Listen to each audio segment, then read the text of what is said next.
মদিনার নবীর হাদিস পড়েছি, আমার মা বাবারে আমার সঙ্গে দাও, আমি একা একা কেমনে যাব?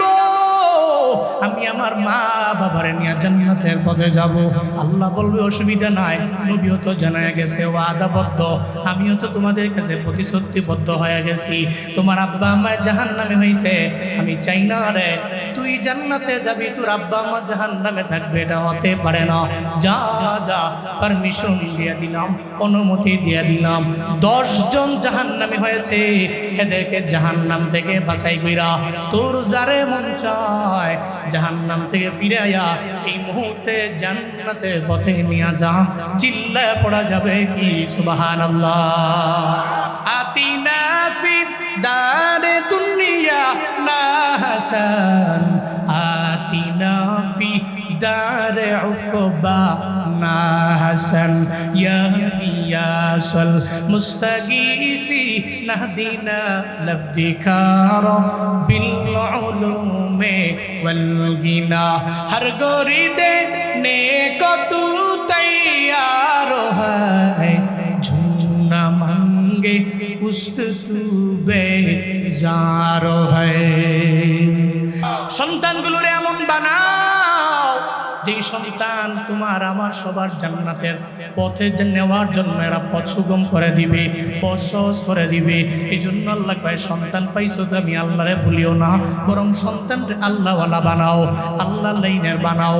কোরআনের সাথে সম্পর্ক লাগবে এমন সন্তান তুমি বানাও, কারণ কোরআনের সাথে সম্পর্ক লাগার কারণে দুনিয়াতেও হয় দামি, আবার আখেরাতেও হয় বড্ড দামি।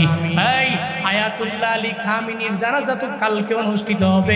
3 কোটি মানুষ নাকি জমায়েত হবে, 90টা দেশের মানুষ ওই জায়গায় যাবে, ওখানে গিয়ে তার জানাজার মধ্যে উপস্থিত হবে।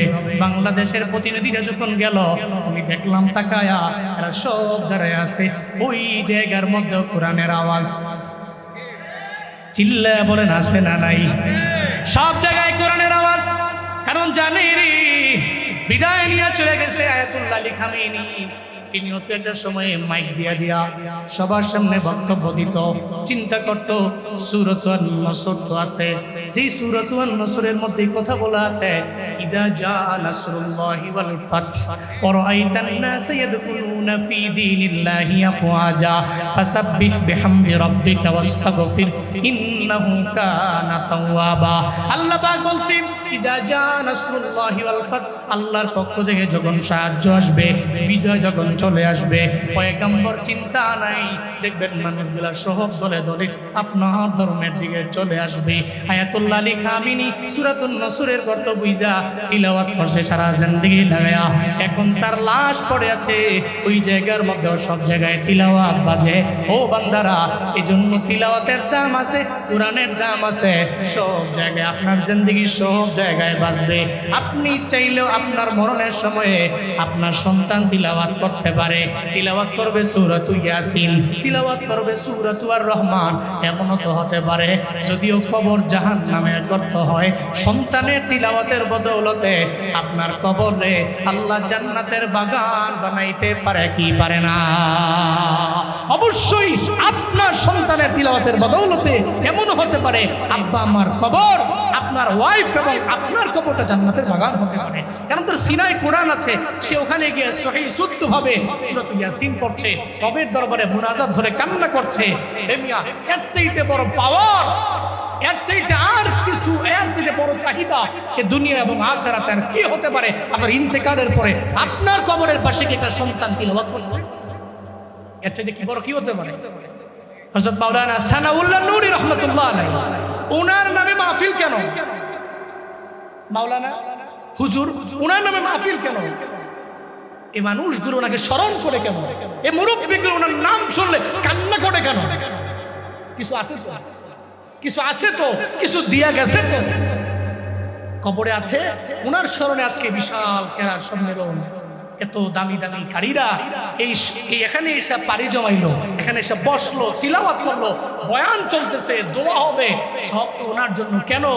কারণ একটা আছে তো, কোরআন আছে। কি আছে? কোরআন আছে। এই মানুষগুলো বুঝতে পেরেছে এটা মালিক, তার নামে অবশ্যই দোয়া করতে হবে, এটা বুঝতে পেরেছে। এই কারণেই তো এই মাঠে, এই মাদ্রাসার মাঠে আজকে ওনার জন্য দোয়ার আয়োজন, ওনার নামে ওনার রুহের মাগফিরাত কামনা হয়। আপনি এমন হন ভাই। সব আমি খুতবায় সূরাতুল মুনাফিকুনের 9 নম্বর আয়াতে কারিমা তিলাওয়াত করেছিলাম। তো শুরু করার আগে একটু নাশিদ পরিবেশন করি তো সবার ভালো লাগবে। এরপরে আমরা ওই আয়াত থেকে কিছু কথা শুনবো, এরপরে সমাপ্ত করবো ইনশাআল্লাহ। কিন্তু গাইতে হলে সবাই মিলে গাইবে, মদিনার নাশিদ গাইবো ইনশাআল্লাহ। হ্যাঁ, সবাই মিলে গাইবে। সবাই যায় নবীজির বাড়ি, আমার যাওয়া হইল না। সবাই যায় নবীজির বাড়ি, আমার যাওয়া হইল না। দয়াল নবীর রওজা শরীফ আমার দেখা হইল না। দয়াল নবীর রওজা শরীফ আমার দেখা হইল না। সবাই যায় নবীজির বাড়ি, সবাই একসাথে, সবাই যায় নবীজির বাড়ি। ধন্য তোমার জিন্দেগানি, ধন্য গো মা আমেনা। ধন্য তোমার জিন্দেগানি, ধন্য গো মা আমেনা। তোমার কোলে তশরিফ আনলেন নবী শাহে মদিনা। তোমার কোলে তশরিফ আনলেন নবী শাহে মদিনা। সবাই যায় নবীজির বাড়ি, সবাই যায় নবীজির বাড়ি, আমার যাওয়া। কত হাজি যায় সেখানে, আমার যাওয়া হইল না। কত হাজি যায় সেখানে, দয়াল নবীর রওজার পাশে আমার বসা হইল না। দয়াল নবীর রওজার পাশে আমার বসা হইল না। সবাই যায় নবীজির বাড়ি, সবাই যায় নবীজির বাড়ি, আমার যাওয়া হইল না। সবাই যায় নবীজির বাড়ি। এই যে মদিনার একটা প্রেম আছে না, একটা আকুতি, একটা চাহা, একটা চাহিদা মনে আছে না? হঠাৎ করে একদিন দেখবেন কবুল হয়ে গেছে, হঠাৎ করে একদিন কবুল হয়ে গেছে, আপনি কল্পনা করতে পারবেন না। এটা আকুতি, এটা মদিনার প্রেম, এটা ভালোবাসা যদি অন্তরে থাকে, এই প্রেম যদি থাকে, তাহলে এই প্রেম আপনাকে মদিনা পর্যন্ত নিয়ে যাবে। সাগরের কিনারায় বৈশা একটা পিঁপড়া, কি পিঁপড়া কান্তাছে আল্লাহর কাছে, আল্লাহ আমার তো ডানা নাই, পাসপোর্টও নাই, বিমানবন্দরও যেতে পারবো না, বিমানও উঠতে পারবো না, আমি মক্কা মদিনায় যাইতে মন চায়। পিঁপড়া কইতাছে, আল্লাহর দরবারে পিঁপড়ার এই কান্নাটা বড় পছন্দ হয়ে গেল। আল্লাহর দরবারে বলতে লাগলো, হে মালিক, আমার তো ডানা নাই, কেমনে আমি মক্কায় যাব, কেমনে মদিনায় যাব, নবীর রওজা আমি কেমন করে দেখবো, আমার জানা নেই। রবের দরবারে পিঁপড়ে আবদার জানায়, আল্লাহর দরবারে তার কান্নাটা পছন্দ হয়ে গেল। আল্লাহ কয়ে, কবুতর পিঁপড়ার দরবারে যাও, ওই পিঁপড়াকে যে তোমার পায়ের মধ্যে তুমি নিয়ে নাও, ডানা দিয়া ঝাপড়াইয়া উড়াইয়া পিঁপড়ারে আমার ঘর নবীর রওজা দেখা। কবুতর দৌড়ে চলে আসলো, আইসা বলে, পিঁপড়া ওঠ, বিমানবন্দরে যাওয়া লাগবে না, তোর সামনেই তো বিমান হাজির হয়ে গেছে। সঙ্গে সঙ্গে পিঁপড়া উঠছে, কবুতর যায় মক্কা বাইতুল্লাহ দেখাইয়া কই দেখ তোর মনের চাহিদা পূরণ হইল কিনা, কই হইল, কই মক্কা দেখ। এরপরে মদিনায় নিয়ে গেল, নবীর রওজা ঘুরাইয়া জালালউদ্দিন রুমি বলে পিঁপড়ারে পিঁপড়ার জায়গায় না বসায় দিল। চিল্লায়া বলেন খেলা কাদের কুদরত তারি বরকামাল আন্তা রব্বি আন্তা হাসবি দুল জালাল তুহি কাদির জলিলুল্লাহ জাহাদা বহর হালে তুহি মেরা নগহাদা। আল্লাহ জীবনে একবার হলেও মদিনায় যাওয়ার তৌফিক প্রত্যেককে দান করেন, আমিন। আমি খুতবায় পড়ছিলাম যে সে খুতবায় আল্লাহ পাক রব্বুল আলামিন ঈমানদারদেরকে সম্বোধন করেছেন। ঈমানদার পৃথিবীতে সব মানুষের চাইতে আল্লাহর কাছে ঈমানদারদের দাম বেশি না? অনেক বেশি। আল্লাহ তো চায় না ঈমানদার দুনিয়ার কোনো মোহে বা দুনিয়ার কোনো লোভে পড়ে জাহান্নামী হোক, এটা আল্লাহ চায় না। আল্লাহ চায় প্রত্যেকটা ঈমানদার তার কালিমা পড়ার কারণে লা ইলাহা ইল্লাল্লাহ মুহাম্মাদুর রাসূলুল্লাহ এটা পড়ার পরে সে জান্নাতের মেহমান আল্লাহ চায়। আল্লাহ সূরাতুল মুনাফিকুনের এই আয়াতে বয়ান করছেন ঈমানদারদেরকে। হ্যাঁ ঈমানদার, আল্লাহ তো জানা আছে, কারণ বান্দাকে বানিয়েছেন কে? আমাদের মালিক কে? তিনি বানিয়েছেন। আবার তিনিও তো আলিমুল গায়ব ওয়াশ শাহাদা, তিনি কে? হুয়ার রহমানুর রহিম, তিনি গায়ব এবং শাহাদার ইলমের আলেম, তিনি রহমান, তিনি রহিম, তিনি জানেন অন্তর্যামী এবং ফিউচারের খবর উনি রাখেন। ভবিষ্যতের কি হবে না হবে সব কে জানে? আল্লাহ জানে। আল্লাহ তো জানে বান্দাকে বানিয়েছেন। বান্দা তো সন্তান এবং সম্পদ পাওয়ার পরে আল্লাহকে ভুলে যাবে। সম্পদ নাই, মানুষ দেখবেন আল্লাহকে ডাকে বেশি। আবার সন্তান নাই, সন্তানের জন্য পাগল পারা হয়ে মানুষ রবের কাছে কান্দে বেশি। আল্লাহ পাক সন্তানও দিয়ে দিছে, সম্পদেরও মালিক বানাইছে। দেখবেন আগে সালাম দিত, মানুষও সালাম দিলে জবাব দিত, এখন নিজেও সালাম দেয় না, আর একজনের সালাম দিলেও নেয় না। আছে না সমাজে? সাডেনলি পরিবর্তন হয়ে গেছে, হঠাৎ করে পরিবর্তন। আগে সে খাইতে পারতো না, চলতে পারতো না, এখন সে ঠিক মতো খাইতে পারে, চলতে পারে, সম্পদ আছে, সন্তান আছে, অহংকারী হয়ে গেছে। মানুষকে মানুষই মনে করে না, এরকম আছে না? আল্লাহ তো জানে তুই সম্পদ পেয়ে, সন্তান পেয়ে তুই রবকে ভুলে যাবি। এই জন্য আল্লাহ বলেন ইয়া আইয়ুহাল্লাযীনা আমানু লা তুলহিকুম আমওয়ালুকুম ওয়ালা আওলাদুকুম আন যিকরিল্লাহ ওয়া মান ইয়াফআল যালিকা ফাউলাইকা হুমুল খাসিরুন।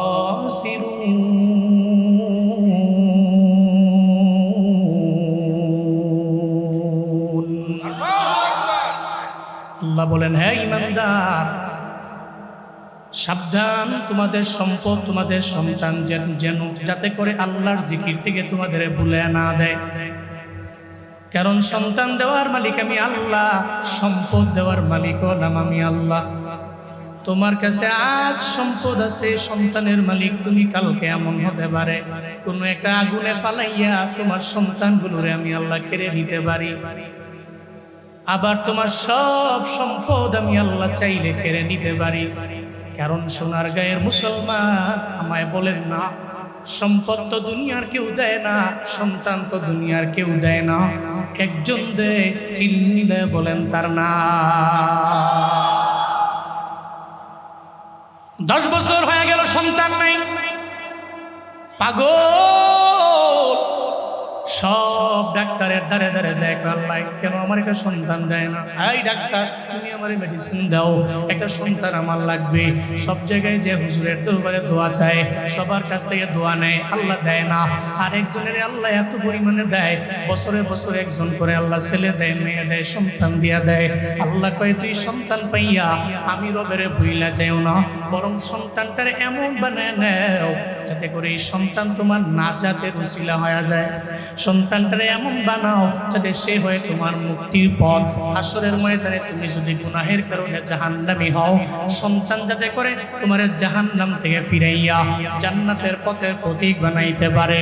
এই যে মাদ্রাসাই তো তার জন্য, যেই মাদ্রাসার মধ্যে পইরাই তো কারি আবু রায়হান হয়, যেই মাদ্রাসা থেকে পইরা বিশ্বজয়ী হাফেজ সালেহ আহমদ তাকরিম হয়, যেই মাদ্রাসা থেকে পইরা হাফেজ নাজমুস সাকিব হয়, এরা তো সিনার মধ্যে কোরআনটারে ঢুকায়।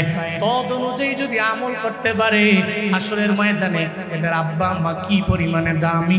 আল্লাহ পাক বলবে, এই হাফেজ তুমি তোমার আমলের বিনিময়ে এই মুহূর্তে জান্নাতের মধ্যে যাও।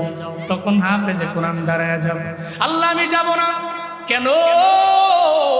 কারণ হলো আমি একা কেমনে যাব? জমিনের মধ্যে আমার মা বাবায় আমারে নিজে না খাওয়াইয়া না খাইয়া মাদ্রাসার মধ্যে আমারে পড়াইলো, আমারে আমার মায়ে খাওয়াইলো, 3টা ডিম সিদ্ধ করলো, একটাও তো মা নিজে খাইলো না, বরং আমারই তো দিয়া দিল। চিন্তা করলো আমার ব্রেন বড় ওপেন হয়ে যাবে, ডিম খাওয়ার পরে আমার ব্রেন খুলবে, দুধ পান করার পরে আমার ব্রেন খুলে যাবে, এই চিন্তা করে মাদ্রাসায় পড়াইলো। আজকে আমি মা বাবা সারা জান্নাতের পথে আগাইতে পারবো না। মদিনার নবীর হাদিস পড়েছি, আমার মা বাবারে আমার সঙ্গে দাও, আমি একা একা কেমনে যাব? আমি আমার মা বাবারে নিয়ে জান্নাতের পথে যাব। আল্লাহ বলবে অসুবিধা নাই, নবীও তো জানায় গেছে ওয়াদাবদ্ধ, আমিও তো তোমাদের কাছে প্রতিশ্রুতিবদ্ধ হয়ে গেছি।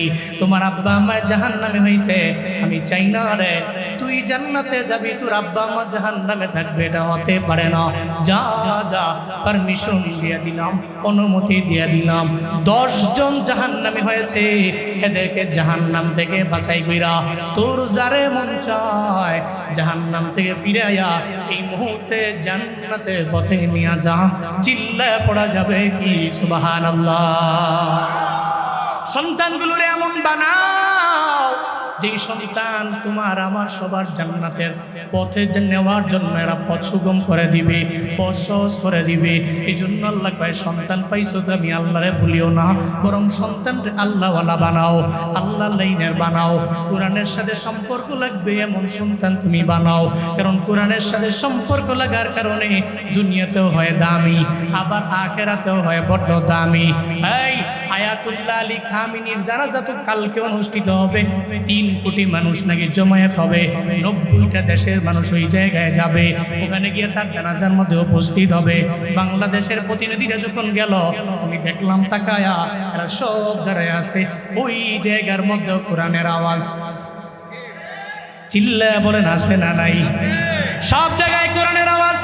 কারণ জানি বিদায় নিয়ে চলে গেছে আয়াতুল্লাহ আলী খামেনি, তিনি হতো একটা সময়ে মাইক দিয়া সবার সামনে বক্তব্য দিত। চিন্তা করত সূরাতুন নসর তো আছে, যেই সূরাতুন নসরের মধ্যে কথা বলা আছে, ইদা জা নাসরুল্লাহি ওয়াল ফাতহ ওয়া রাআইতান নাস ইয়াদখুলুনা ফি দীনিল্লাহি আফওয়াজা ফাসাব্বিহ বিহামদি রাব্বিকা ওয়াস্তাগফির ইন্নাহু কানা তাওয়াবা। আল্লাহ পাক বলছেন, ইদা জা নাসরুল্লাহি ওয়াল ফাতহ, আল্লাহর পক্ষ থেকে যখন সাহায্য আসবে, বিজয় যখন চলে আসবে, পয়গম্বর চিন্তা নাই, দেখবেন মানুষগুলা সহব দলে দলে আপনার ধর্মের দিকে চলে আসবে। আয়াতুল্লাহ আলী খামিনী সূরাতুন নসরের গর্ত বুইজা তিলাওয়াত করছে সারা জিন্দেগি লাগায়া, এখন তার লাশ পড়ে আছে ওই জায়গার মধ্যে, সব জায়গায় তিলাওয়াত বাজে। ও বান্দারা, এজন্য তিলাওয়াতের দাম আছে, কোরআনের দাম আছে, সব জায়গায় আপনার জিন্দেগি সব জায়গায় বাজবে। আপনি চাইলেও আপনার মরণের সময়ে আপনার সন্তান তিলাওয়াত করতে পারে, তিলাওয়াত করবে সূরাতুল ইয়াসিন, তিলাওয়াত করবে সূরাতুর আর রহমান। এমনও তো হতে পারে যদিও কবর জাহান্নামের গর্ত হয়, সন্তানের তিলাওয়াতের বদৌলতে আপনার কবরে আল্লাহ জান্নাতের বাগান বানাইতে পারে কি পারে না? অবশ্যই আপনার সন্তানের তিলাওয়াতের বদৌলতে এমনও হতে পারে আব্বা আমার কবর, আপনার ওয়াইফ এবং আপনার কবরটা জান্নাতের বাগান হতে পারে। কারণ তার সিনায় কোরআন আছে, সে ওখানে গিয়ে সহিহ শুদ্ধভাবে সূরাতুল ইয়াসিন পড়ছে, রবের দরবারে মুনাজাত ধরে কান্না করছে। এ মিয়া, এর চাইতে বড় পাওয়ার, এর চাইতে আর কিছু, এর চাইতে বড় চাহিদা এ দুনিয়া এবং আখিরাতে আর কি হতে পারে? আপনার ইন্তেকালের পরে আপনার কবরের পাশে কি একটা সন্তান তিলাওয়াত করছে, এর চাইতে কি বড় কি হতে পারে? হযরত মাওলানা সানাউল্লাহ নূরী রাহমাতুল্লাহ আলাইহি, ওনার নামে মাহফিল কেন? মাওলানা হুজুর, ওনার নামে মাহফিল কেন? এই মানুষগুলো ওনাকে স্মরণ করে কেন? এই মুরব্বীগুলো ওনার নাম শুনলে কান্না করে কেন? কিছু আছে তো, কিছু আছে তো, কিছু দিয়া গেছে তো। কবরে আছে, ওনার স্মরণে আজকে বিশাল কেরার সম্মেলন। এত দামি দামি কারীরা এই এখানে এসে পাড়ি জমাইলো, এখানে এসে বসলো, তিলাওয়াত করলো, বয়ান চলতেছে, দোয়া হবে, সব তো ওনার জন্য। কেন? কারণ একটা আছে, তো কোরআন আছে। কি আছে? কোরআন আছে। এই মানুষগুলো বুঝতে পেরেছে এটা মালিক, তার নামে অবশ্যই দোয়া করতে হবে, এটা বুঝতে পেরেছে। এই কারণেই তো এই মাঠে, এই মাদ্রাসার মাঠে আজকে ওনার জন্য দোয়ার আয়োজন, ওনার নামে, ওনার রুহের মাগফিরাত কামনা হয়। আপনি এমন হন, কোরআনের সাথে সম্পর্ক লাগান। চিন্তা আছে অনেকের, হুজুর আমি তো পারি নাই, আপনি পারেন নাই, ছেলেরে পড়ান, ছেলেরে পারেন নাই, নাতিরে পড়ান, ছেলের ঘরের নাতিরে পড়ানোর জন্য ইন্সপায়ার করেন, এটাও পারেন নাই। আপনার মেয়ের ঘরের নাতি আছে, আপনি মেয়ের জামাইরে ডাকেন, বাবা আমি তো পারি নাই, আমি তো পারি নাই, অন্তত পক্ষে তোমার একটা পোলারে মাদ্রাসায় পড়াও, হাফেজ বানাও।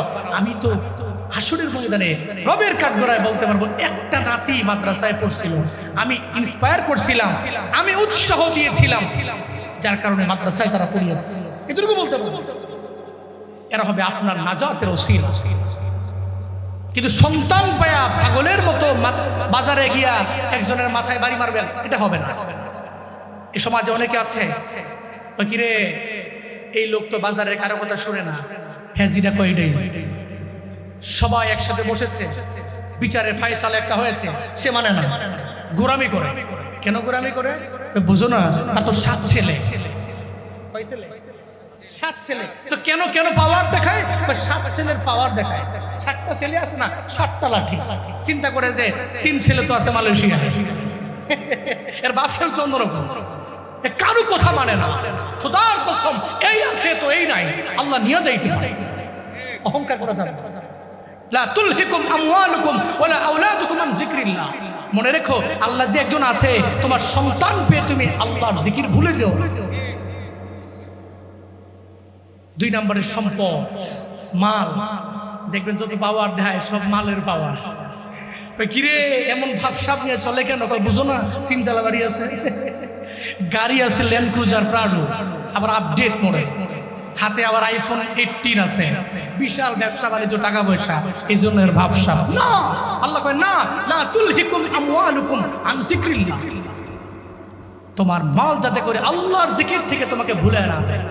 আমার পরিচিত একজন লোক আছে, ঢাকা চট্টগ্রাম মহাসড়কের মাঝে ওনার তেল পাম্প আছে 3টা তেল পাম্প। উনি অনেক টাকার মালিক। তো মাঝে মাঝেই ওনার সাথে আমার কথা বলার সুযোগ হয়ে বসি আমরা একসাথে। আমি দেখি নামাজের প্রতি, আমলের প্রতি, তাসবিহের প্রতি সে এত বেশি অগ্রগামী, অবাক হয়ে যায়। আজান দিলেই দৌড়, কথা বলতেছে, আজান হয়ে গেছে, দৌড়, হুজুর মসজিদে দৌড়ে যাওয়া, দৌড়ে নামাজে চলে যায়। আর খালি বারবার দোয়া করে, হুজুর এই যে এত টাকা পয়সা, এত ধন দৌলত, খালি একটা বার যখন দোয়া ধরবেন, একটা বার ওই দোয়াতে শরীক রাখবেন আমায়, আমার নামটা এভাবে বলবেন যাতে আমাকে আল্লাহ পাক হারাম থেকে বাঁচায় রাখে, হারাম থেকে বাঁচায় রাখে। উনি 3 পাম্পের মালিক, তাহলে মনে উনি ভাত খাওয়ার ভাত খায় না, গরিব মানুষ। 3টা পাম্পের মালিক, উনি গরিব মানুষ। হ্যাঁ, ডেলেবার, দিন মজুর নাকি, টাকা পয়সা, কিন্তু আল্লাহকে ভুলেন নাই, উনি রবের স্মরণকে ভুলে যান নাই। উনি সে আয়াত জানে, লা তুলহিকুম আমওয়ালুকুম আন যিকরিল্লাহ। তোমার মাল যাতে করে, তোমার সম্পদ যাতে করে আল্লাহর জিকির থেকে তোমাকে ভুলে না। নদীর এপার ভাঙ্গে ওপার করে, এই তো নদীর খেলা। সকাল বেলার ধনী রে তুই ফকির, সন্ধ্যা বেলা কথা বলেন ঠিক কিনা?